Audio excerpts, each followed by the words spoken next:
কি বন্ধুরা, আজকে দোকানের হিঙের কচুরি আর আলুর তরকারি খাবেন নাকি? আজ তাহলে দোকানের মতো আলুর তরকারি বানানোই দেখাই। তরকারির জন্য আমি 10 টাকার ভাজা ছোলা মিক্সিং জারে দিয়ে পেস্ট বানিয়ে নিয়েছি। আর আমি কিন্তু আগে থেকেই আলু সিদ্ধ করে রেখেছি। এবার আমি গরম তেলে দেব 3-4টে শুকনো লঙ্কা, গোটা জিরে। এর মধ্যে দেব আদা আর কাঁচা লঙ্কার পেস্ট দিয়ে বেশ ভালো করে নাড়ব। দেব সামান্য নুন, হলুদ, জিরে গুঁড়ো আর দেব লঙ্কা গুঁড়ো। সামান্য ঝাল ঝাল হবে কিন্তু তরকারিটা। এইবার সিদ্ধ করা আলু এইভাবে ভেঙে ভেঙে এর মধ্যে দিয়ে দেব আর নাড়তে থাকবো। একটু কসুরি মেথি দেব আর দেব গুঁড়ো করে রাখা ছোলা। এবার সব একসঙ্গে ভালো করে মেশাবো। দেখুন মেশানো হয়ে গেছে। এইবার দিয়ে দেব পরিমাণ মতন জল। ফুটে উঠলেই রেডি আমার দোকানের মতো আলুর তরকারি। এবার উপরে গরম মশলা ছড়িয়ে নামিয়ে নিলেই হলো।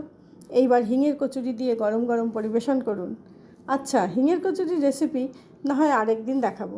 আজ তাহলে এই পর্যন্তই। সবাই ভালো থাকবেন, সুস্থ থাকবেন, সাবধানে থাকবেন।